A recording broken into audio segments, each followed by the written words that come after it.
एक बेहद ही ख़ास मुद्दा है जो प्रदेश में और पूरे भारत में बहुत ही चर्चा का विषय रहे। जो 10 जून को बलौदाबाजार हिंसा मामले में सतनामी समाज के जो लोग थे, समाज के चाहने वाले थे, समाज को मानने वाले थे, उन्होंने गिरौदपुरी अमर गुफा में तोड़फोड़ को लेकर के, सीबीआई जांच की मांग को लेकर के बलौदाबाजार कलेक्ट्रेट को ज्ञापन सौंपने निकले थे।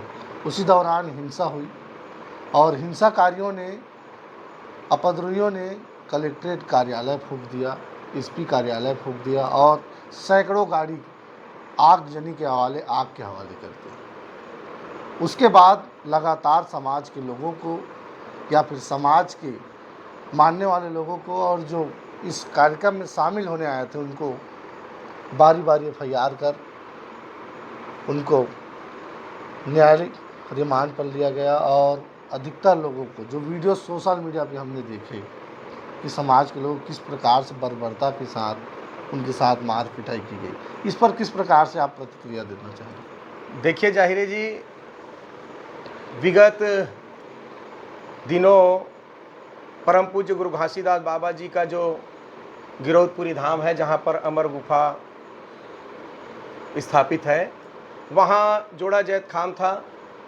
उस जोड़ा जैत खाम को कुछ अपराधी तत्व के लोगों ने काट के फेंक दिया, उसके लोहा के गेट को भी काट के फेंक दिया और उस पर सतनामी समाज के लोगों ने प्रशासन को अवगत कराया कि भाई यहाँ पर अपराधी तत्व के लोग हमारे बाबा जी के जैत खाम को काट दिए।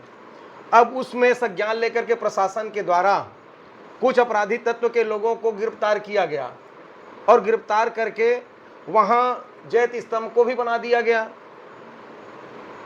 अब जय स्तंभ और अपराधी पकड़ा गया।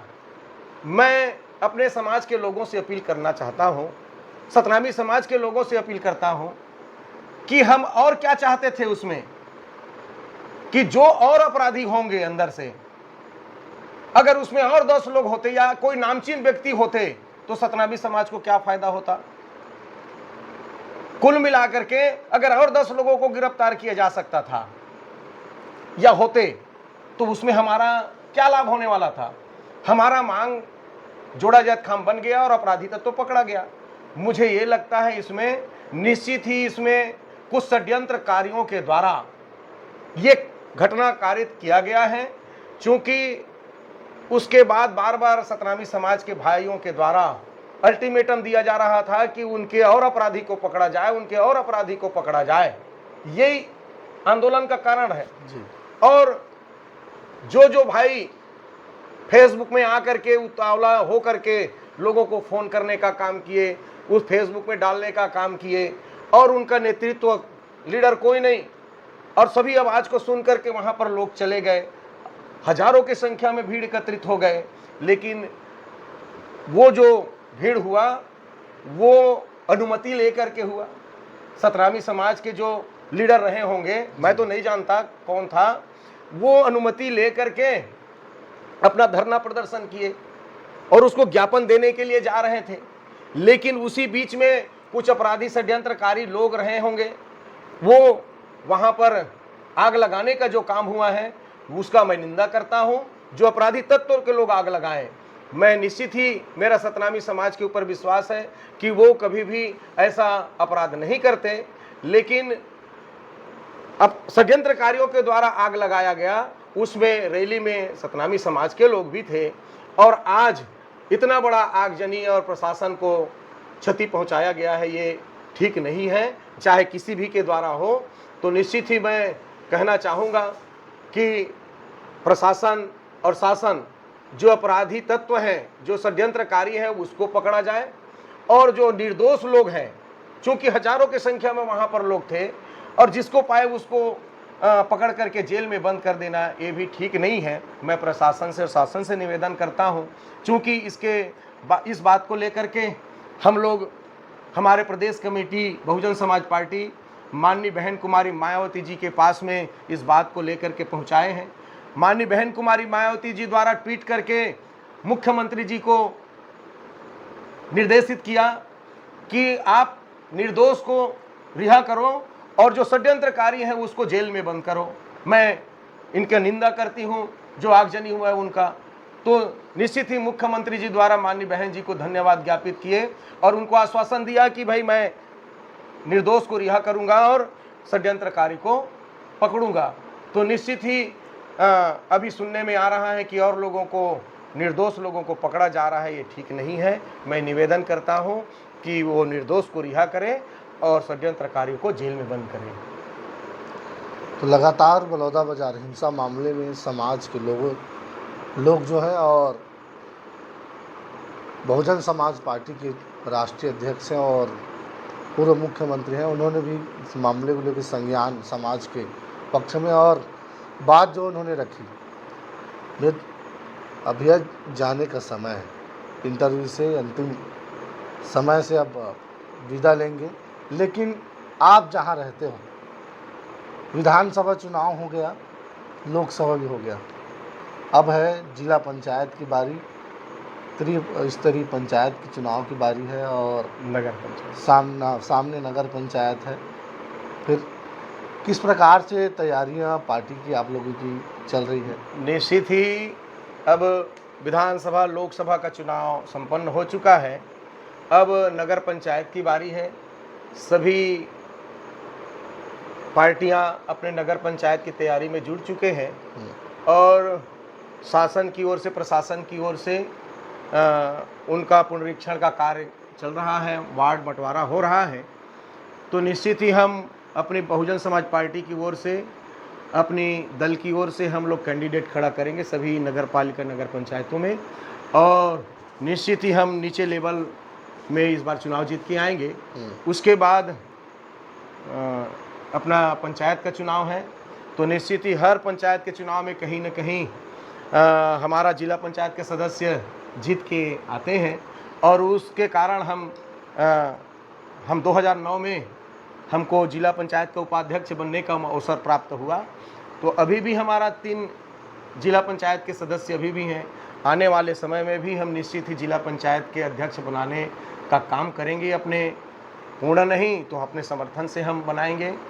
तो इस हिसाब से हम अपना तैयारी अभी से जारी रख चुके हैं और हमारे वर्कर लगे हुए हैं।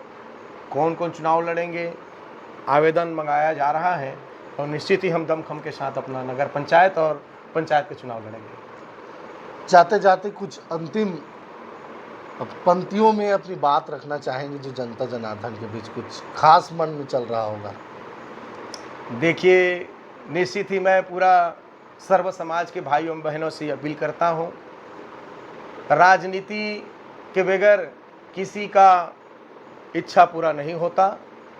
हमें अपने क्षेत्र जो मानव विकास की जो गति देने का जो काम होता है वो धार्मिक क्षेत्र है, लेकिन धर्म के नाम पर हम अंधविश्वास में फंस करके पाखंडी बाबाओं के चक्कर में फंस रहे हैं, उनसे आप दूर रहिए और निश्चित ही अच्छा धार्मिक गुरु बनाने का काम करें।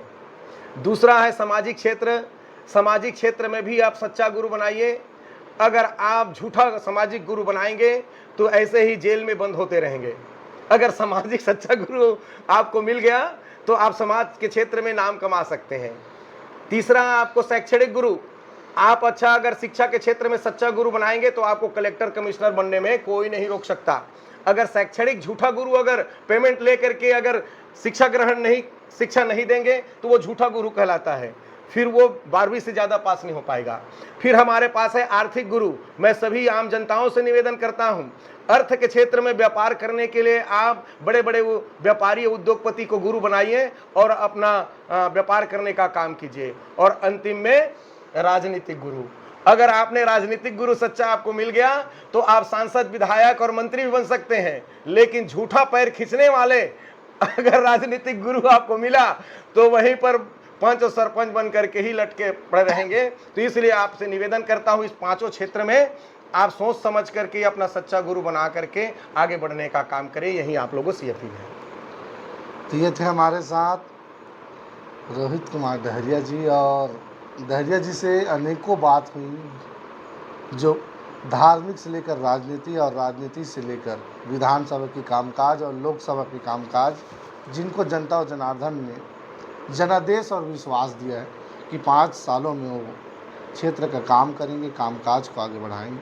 किस प्रकार से 6 महीने से कामकाज चल रहा है उसको भी उन्होंने कहा है और अपील लोगों से किया है कि किस प्रकार से वो सावधानियां बरतनी चाहिए और किस प्रकार से लोगों को अपनी दिनचर्या में बदलाव लानी चाहिए। ऐसे ही अनकट स्टोरी और लोगों की इंटरव्यू देखने के लिए नारा 24 को यदि आप यूट्यूब पर देख रहे हैं तो चैनल सब्सक्राइब करें और यदि फेसबुक पर देख रहे हैं तो हमारे चैनल को, पेज को फॉलो ज़रूर करें। और डहरिया जी कुछ अंतिम बात कहना चाहते हैं? उपलब्धि बताइए। पूछिए। उपलब्धि जाहिर है जी, आप एक क्वेश्चन करना अभी थोड़ा सा जी। रुक गया कि मैं सोशल वर्कर हूँ, जी। साथ ही साथ पॉलिटिकल वर्कर भी हूँ जी। और मैं अपने गीत संगीत के माध्यम से जी। पूरे सर्व समाज को जगाने का काम करता हूँ। जी। तो उसके लिए मुझे अभी इतिहास और पुरातत्व विभाग के द्वारा अच्छा। डॉक्टरेट की मानक उपाधि से सम्मानित किया गया बालाघाट से, आपको पता जी। है। जी। जी। साथ ही साथ अभी आगामी जुलाई में 24 जुलाई को मैं दिल्ली जा रहा हूँ और वहाँ पर पंडित दीनदयाल उपाध्याय हिंदी विद्यापीठ के द्वारा भी विद्या वाचस्पति जो डॉक्टरेट का उपाधि है जी। वहाँ से सम्मानित करने वाले हैं। साथ ही साथ 31 अगस्त को नई दिल्ली में एक और यूनाइटेड स्टेट ऑफ अमेरिका जी। का जो संस्था है उनके द्वारा भी मुझे डॉक्टरेट के उपाधि से सम्मानित किया जाएगा। और 14 और 15 सितंबर को जी। मैसूरी उत्तराखंड में आयुष विभाग के द्वारा भी सम्मानित किया जाएगा। तो निश्चित ही मैं ये छोटे मोटे जो फेसबुकिया जी। और सोशल मीडिया में जो अनाप शनाप बातें लिखते रहते हैं उस पर मैं भरोसा नहीं करता। मैं निश्चित ही ज़मीनी स्तर पर लोगों को जगाने का जो मैं काम करता हूँ उसके लिए मुझे जी। कई ऐसे संस्था हैं जो मुझे सम्मानित कर रहे हैं, उसका मैं आभार व्यक्त करता हूँ, उनका धन्यवाद करता हूँ। और आगामी निश्चित ही हम अपना सोशल वर्क को जारी रखेंगे। इतना ही कहना चाहता हूँ आपसे। आपका बहुत बहुत धन्यवाद, आपने मेरा इंटरव्यू लिया। तो ये कहीं ना कहीं थोड़ा सा मिस्टेक हमसे इंटरव्यू में हुआ कि परिचय में नाम से पहले डॉक्टर जुड़ गया है, क्योंकि ये उपाधि उनको मिल चुकी है। और जिस प्रकार से डहरिया जी ने बताया कि डॉक्टर की उपाधि और इस प्रकार से सम्मान का जो दौर है वो लगातार चल रहा है और आगे भी दिनचर्या जो आने वाले समय में होने वाला है, तो उनको लेकर के एक खास इंटरव्यू डॉक्टर रोहित कुमार डहरिया जी का आप देखने वाले हैं। और बेहद ही खास जीवन परिचय के साथ फिर से नए जनप्रतिनिधि के साथ, नए लोगों के साथ आपको मुलाकात कराएंगे, फिर बात कराएंगे।